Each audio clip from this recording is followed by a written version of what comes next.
What's going on to all the gold and silver stackers, the Silverback Stacker? And today I want to talk about Canadian junk silver.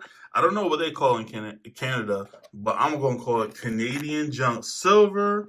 I want to talk about it today. And because recently I just started buying United States junk silver. I just started buying that and I fell in love with it. And I was like, you know what? I talked to a guy in my coin shop and he said, listen, where we live at, people here, they don't care about coins from other countries. They'll sell it near spot or at spot because they don't care about it. They want to get rid of it. So maybe that's something to look into. Is look into junk silver in other countries. I said, you know what? Why not? Let me look at it. And I was like, why not look at currency from our neighbors up north? I think they're great neighbors. My Canadian neighbors, man, some of the best people in the world. When I visited Canada, those were the only people, well, those were the first people that I met. When they ask you how you're doing, they stop and actually find out how you're doing. We don't do that in the United States. Most people don't do that in the United States. But in Canada, most people do. And I really like that about Canada. So, and my favorite artist is from Canada. I love Canada, man. It's just too cold. I wouldn't live there. It's too cold. And that's that. But great people, love the country. So let's talk more about the junk silver. All right, so I didn't buy any more silver. I told you guys if you watch, if you follow me at all, I'm not buying any more silver for the year. I'm focusing on gold. But I have bought this and I didn't do a video on it yet. So let's talk about it, okay? So I bought some of this silver, and listen. I wanna say this at a time. I'm not an expert. I'm a beginner. This is my first time buying Canadian coins at all. And I'm not really an expert on junk silver, but I do know a little bit. So what I do know, I'll share with you. And what I don't know, maybe some of you guys out there can tell me, especially some viewers or some of the subscribers from Canada. I actually know I have one subscriber from Canada, and I'm gonna be sending you something soon. But yeah, maybe you can drop some information down in the comments, let more about the coins I'm looking at. All right, so getting back into it this is the junk silver. This is a Canadian dollar. I believe that these dollars from it's 1967 and back. I don't know when the date it stops at going back, but they are 80% silver. And this one right here is really in good condition. Let me see if I can get it better. Yeah, this one's really in good condition. And I like it. Why I started getting into junk silver is because I like playing with the silver, and I really like their coins. I think they look nice. I think this is a great design. I really do. I think they're really nice looking, and 80% silver is not bad. And the thing I like about I'm getting it near spot, like very close to spot. Now one of the things that when I bought the silver, and there's a guy in there. He's a specialist in world coins. And then the other people in there's a few other people in there. They're not into it at all. They actually brought him in because they don't really know much about world coins. So they brought him in, and he's telling me, hey, most people don't know a lot about coins from different places in the world. So you can get silver at near spot price because they don't want nothing to deal with it. They don't want to deal with it at all. I think he's right. But on the flip side, it does make it harder to sell, right? It's not going to be as easy to sell, depending on where you at, what part of the country you're at. If I'm in New York City or if I'm in Chicago, LA, I'm pretty sure I'll be able to sell this a lot easier. It'll be a lot more liquid because they're going to have a lot more people that specialize in this type of stuff. Where I'm at in the country, they mainly just deal with United States coins. Like, that's it. So this dollar right here, and I'm not talking about design, I'm just talking about the dollar, the content inside. It's 80% silver, but it has 0.6 ounces. So it's 0.6 ounces. And what I like about those weights is that if you take 0.6 and you stack them into five, you get $5 worth, right? Boom. This is 3 ounces. I thought that was nice. And it's not like almost 3 ounces or about 3 ounces. It's 3 ounces. That is cool.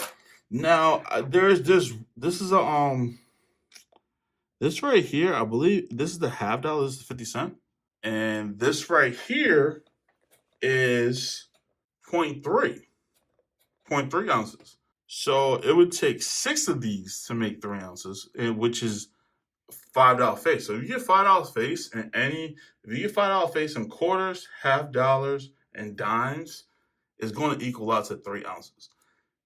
Like not compensating for wear. If you got them in good condition like this one is, then it's going to be 3 ounces, which I thought was awesome. I think the fact that you're able to do math that simply in this currency, I think that's really cool. I like that it's easy to do the math, and I think it's worth looking at for those reasons. And like I said, there's some people who are not going to want to do it. Some people going to ask the question, what is it worth it stacking? Um, to be honest with you, it's not going to be my base stack, my main stack, or anything like that. I would say this. Let's say if I got like a real itch to buy silver, or I'm just like really want to get silver, but the cost is just way too high and the premiums are high, which can happen. If I can find this near spot and I really want some silver, I think this would be a good buy for that. If you're going to get it near silver, but you have to get like spot price or near spot price. You can't just I wouldn't just get it like, hey, I'm just stacking this unless you live in Canada and it's your currency, right?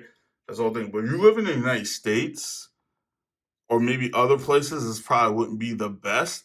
But I think you should consider it. I really do. I think you should consider it because if they go up, if the prices go up and the premiums go up, like for example, I got this right here for like 14.75.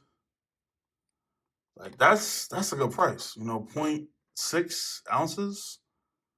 It's like 14. I'm not even 14.50. It's 14.75, 14.50. Um, somewhere around there. So they're really good prices for what you're getting, and that's how I look at it. And for me, I'm a stacker. I don't plan on selling this anytime soon. I don't. I'm planning on holding it for the long haul.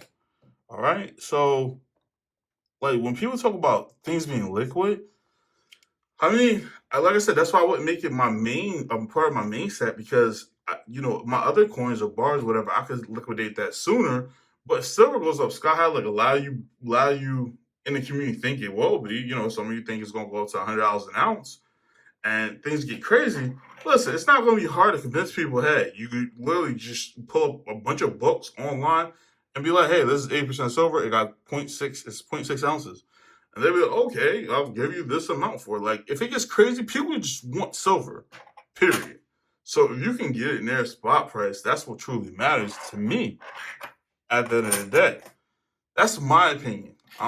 People have different opinions. And right now, let's be honest, this stuff has a higher premium. Like last time I bought some of this, it was like I'm not complaining about it, but it was $20 face. It was $20 for a dollar face. That's getting up there. I was getting this just last month for like 16.75, and now like at my local coin shop now is $21 face. So I think it's like $22 face today, where I got this near close to spot price. So listen, guys, I'm just saying, consider it. Don't be closed minded. Like I said, don't make it part of your main, your base. It's just something to think about when you're just trying to add some weight. If you go to a coin shop or somebody selling you see at your coin shop and they're selling, they're like, hey, no. I think it's a good buy. I really do. I think it's a good buy. And the math to figure out is so easy. It's so easy. This 25 cent. Now I believe this is a commemorative the 1967. A lot of the coins have like different pictures on it. So this isn't the typical picture. I think the one, man, and listen, you guys correct me, but it's either like a moose or a deer or something on it. Their main one. I'm sorry, I'm not trying to disrespect you guys. I just don't know what it is, but that's the main one. This is the commemorative 1967. So yeah, and this is a quarter, and this has 0.15 ounces of silver. 0.15 ounces of silver, and it's 80% as well. And you know what I'm saying? If you take this and you get $5 worth, then this would be 3 ounces as well. So this is cool stuff. I think this right here, I could be wrong, but I think this right here is this 10 cent, and this has 0.06 ounces, and this is also 80%. And this is, I don't even know, man. It's some type of fish. I forget the fish. The guy told me, but I forget what it is. Like I said, I just get it for the silver. This is also a commemorative year 1967. So yeah, man, this is some good stuff. I just wanted to show it to you guys. I've been meaning to do a video on it. And look, man, the noise still sounds great. It sounds just good. Let me pull this out so that way you hear the sounds. These are the most of them are the Benjamin half dollars. I mean that sounds good. It does. I mean, maybe it doesn't sound as good. I don't think it has as high of a pitch, but I tell you what, the weight feels good. The weight feels good. So that's that, man. I mean, listen, it's something to think about it. Many of us in the community watch sports. A lot of our sports is joint, right? We got the Canadian flag and American flag and hockey, basketball, baseball. We got the American and the Canadian flag. Just think about it. Consider also maybe mixing some of your junk silver together, okay? Have some Canadian stuff and have some American stuff. We're friends. It's silver, and that's what matters. We're all stackers here. Most of us, anyway. There's some collectors, and we're a little bit collectors, but this is a stacking channel. As long as it got the silver in there, it's not taking up too much space. That's what truly matters. I think you should seriously consider it. Think about getting some Canadian junk silver. All right? Hey, if you enjoyed the video, please subscribe, hit the notification bell, leave a comment down below. And until next time,